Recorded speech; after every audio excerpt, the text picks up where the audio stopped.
Olha, todo pensamento, toda emoção, todo hábito que a gente tem, tudo, absolutamente tudo, nasce de uma coisa, a comunicação entre as células do nosso cérebro.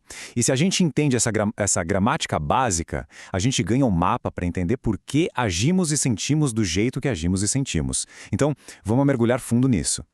Sabe, já parou para pensar o que realmente acontece no cérebro quando uma memória se forma? Ou quando um hábito simplesmente se instala? Aquele momento do clique, sabe? Quando algo faz sentido? Ou aquela força quase que automática de um hábito? Tudo isso tem uma base física, uma lógica que está rolando numa escala microscópica. E é essa jornada que a gente vai fazer agora, do que a gente sente para o que acontece lá dentro. E para começar, vamos direto ao ponto, conhecer a unidade fundamental de todo esse processo, a peça-chave, a célula que faz toda essa mágica acontecer. É ele aí, o neurônio. Pensa numa única célula nervosa. Agora imagina ela se conectando com milhares de outras. É assim que se forma a rede mais complexa que a gente conhece. Ele é basicamente uma máquina de tomar decisões o tempo todo, integrando informações sem parar. E o trabalho dele, olha, dá para resumir em 3 passos bem simples. Primeiro, receber. Os dendritos funcionam como se fossem antenas, captando sinais de todo lado. Segundo, integrar. O corpo da célula, o tal do soma, é tipo um centro de comando. Ele soma todas as mensagens que chegam. E aí, se essa soma passar de um certo limite, de um certo gatilho, vem o terceiro passo, enviar. O axônio então transmite o comando final para frente. E o mais maluco é que esse cálculo todo acontece milhares de vezes por segundo.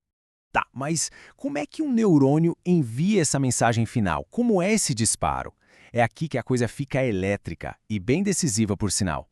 Quando o neurônio decide que é hora de falar, ele, pum, dispara um pulso elétrico. É o chamado potencial de ação. Pensa nele como uma faísca correndo pelo axônio.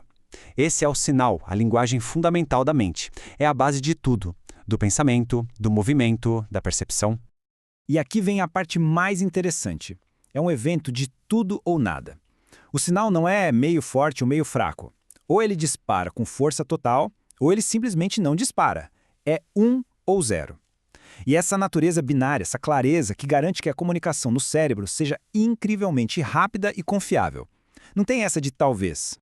E a velocidade é absurda. Nesses axônios que são cobertos por uma capa de isolamento, a mielina, o sinal pode passar de 100 metros por segundo. E olha que legal, a qualidade dessa mielina, ou seja, a velocidade do nosso raciocinar, melhora com coisas que a gente faz no dia a dia, como ter uma boa noite de sono e estar sempre aprendendo coisas novas. Então, se o potencial de ação é o grito, a mensagem elétrica, a sinapse é onde a conversa fica mais sofisticada. É o ponto de encontro. É aqui que a química entra na jogada. E é onde a verdadeira mágica do aprendizado e da mudança acontece. Pensa na sinapse como esse espacinho minúsculo entre os neurônios. É ali que o neurônio libera mensageiros químicos, os famosos neurotransmissores, que atravessam esse espaço e vão conversar com o neurônio seguinte. É nesse lugar que o cérebro aprende e se adapta. É uma dança química super delicada e precisa que basicamente modula tudo o que a gente sente e pensa. E essa conversa química se resume a 2 comandos básicos: acelera e freia. A excitação aumenta a chance do próximo neurônio disparar. A inibição diminui. É um jogo de equilíbrio constante. E dá para ver aqui como isso afeta diretamente nosso estado mental, né? Se tem excitação demais, o resultado pode ser ansiedade, uma mente que não para. Se tem inibição demais, pode levar à apatia, aquela dificuldade de começar as coisas. A nossa saúde mental, no fim das contas, depende muito desse balanço. Certo, vimos toda essa parte micro. Mas e daí? Como é que isso tudo se conecta com as experiências do nosso dia a dia? Tipo, aprender, esquecer, criar um hábito ou lutar para quebrar um.